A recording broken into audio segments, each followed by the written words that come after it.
Hello，大家好，欢迎收听我们的播客。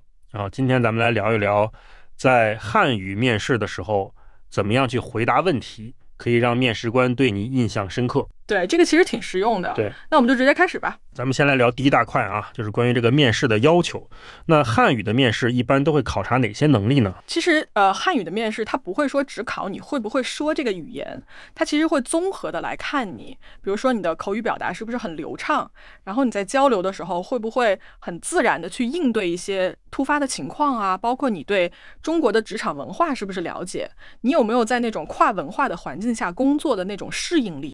所以说光会说还远远不够，是吧？错，对，因为面试官他不光会听你说的对不对，他还要看你是不是愿意主动的去沟通，然后你的举止是不是得体，包括你对一些实际的工作场景的理解，比如说给你一个场景让你用中文去解决一个问题啊等等之类的，他其实都是在考察你。就是说这个 HSK 的这个等级，在你求职的时候，到底对应着哪些具体的岗位的要求呢？比如说你是一个3级，那可能就是一个最基础的入门的岗位，或者说你是一个在日企里面做一些中国业务的这种岗位，那可能4级就差不多可以了，就可以基本的沟通了。那如果说更高的等级呢，会有更广阔的机会吗？对，那肯定啊。那你比如说你是一个5、6、7级的，那你可能就可以进中国的公司，或者说进这种外企，然后你可以做一些管理岗，或者说做一些专业的工作。如果你是一个8级、9级，那你可能就可以挑战一些非常高级的这种职位了，就是可以几乎像本地人一样的去工作了。除了这个语言本身之外，那在汉语的面试当中，还有哪些东西是会让考官觉得眼前一亮的呢？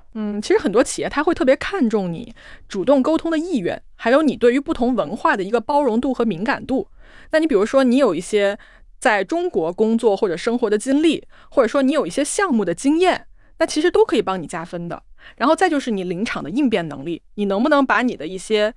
软实力用中文表达出来，这些都是一些决定你能不能脱颖而出的一些关键。我们现在就进入到第二个部分就是解读一些常见的问题。对，就是咱们这个汉语的面试里面经常会出现的一些自我认知类的问题。那怎么来回答才能够让面试官觉得你又真实又有亮点呢？比如说让你做一个自我介绍，那这个时候你肯定不是说把你的简历再念一遍，那你可能就是30秒到1分钟说清楚你的基本信息，然后跟这个岗位相关的一些技能和经历，最后表达一下你对这个公司或者对这个岗位的兴趣。对，那比如说你是一个应届生，你可能就突出你的这个专业和你做过的一些学生工作。那如果你是有工作经验的，你就重点讲你之前的这个岗位和你做出的成绩。那说到这个优缺点呢，这个问题有什么要特别注意的吗？优点的话就是你要挑跟这个岗位最贴合的1、2个，然后用具体的例子、数据说话。对，缺点的话就是你别说到他这个岗位的这个硬伤，比如说你说我这个沟通能力还有待提升，但是你可以说你在努力的改进有什么样的实际的行动。对，那这样的话他会觉得你是一个比较诚恳的人，同时也是一个有成长潜力的人。如果说遇到了职业规划或者说求职动机这一类的问题，怎么说会比较让面试官觉得你是一个有思考力的人，同时又是一个比较真诚的人呢？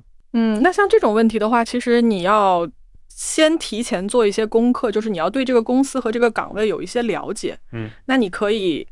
比如说你分阶段我短期我是要专注在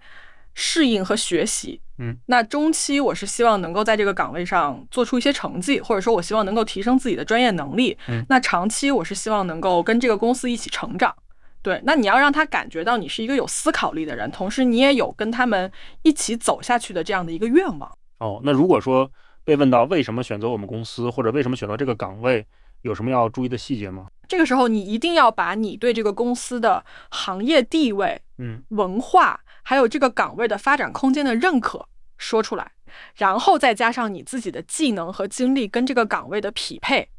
你会给这个公司带来什么样的贡献。你就不要只说我就是想要一份工作，我想要赚钱，就你要让他感觉到你是有热情的，你是有准备的。那你说在汉语的面试里面，怎么才能够让自己的回答听起来更专业，然后更能够打动面试官呢？其实就是你要抓住他的这个问题背后他真正想知道的是什么，然后你要围绕着这个岗位的需求，用你的经历和一些具体的数据去说明你是符合的。你说话的时候要自信，要流畅，你可以提前准备一些万能的句子，对，多练几遍，对，最好是有一些模拟面试啊，或者说你录下来自己听一听，不断的去调整，这样的话你就可以在真正面试的时候展现出你最好的水平。对，好，那接下来咱们就可以进入到我们的这个第3大部分了，就是我们的这个全方位提升面试表现的这样的一些实用的策略。对，那我们就先从这个文化理解和礼仪这个角度来聊一聊，有哪些比较关键的点我们可以来提前准备的。这个其实在汉语的面试当中，文化理解和礼仪其实是非常重要的。比如说你准时，然后你提前到场，把自己的着装整理好，这个其实都是最最基本的尊重。你见面的时候礼貌的问候，递上你的简历，这个其实都可以帮你留下一个比较好的第一印象。看来每一个细节都值得注意啊。没错，是的，是的。包括你在面试的过程当中保持一个比较自信的坐姿，然后跟面试官有眼神交流，你回答问题的时候用一些比较谦虚的表达方式，避免一些比较高调的或者说一些有争议的话题。对，面试结束之后，你把你的椅子再推回去，礼貌的跟面试官道别，这些都是一些小的事情，但是它会直接影响到面试官对你的一个专业度和你对这个文化的敏感度的一个判断。如果想要在汉语的面试当中更有把握的话，有哪些答题的技巧和沟通的策略是我们可以提前去准备的？其实你要让你的回答又清晰，然后又有说服力的话，可以尝试用 STAR 这个方法，就是把你的每一个经历都拆分成情境、任务、行动、结果这样的4个部分。那这样的话你就会很有逻辑，面试官也会一听就知道你在说什么。这个方法听起来还蛮实用的。对，然后其他的就是你一定要听清楚面试官的问题，如果没有听明白就礼貌的请他重复一遍，你的语速不要太快，表达要很自然，有一些你觉得好像很通用的可以加分的句子你可以提前背好，一些专业的词汇你也要提前准备好。对，那这样的话你就可以在面试的时候表现得更自信一些，也更专业一些。好的，那如果想要在汉语的面试当中表现得更全面一些，有哪些具体的细节我们可以提前准备，可以让我们整体都提升？其实你可以从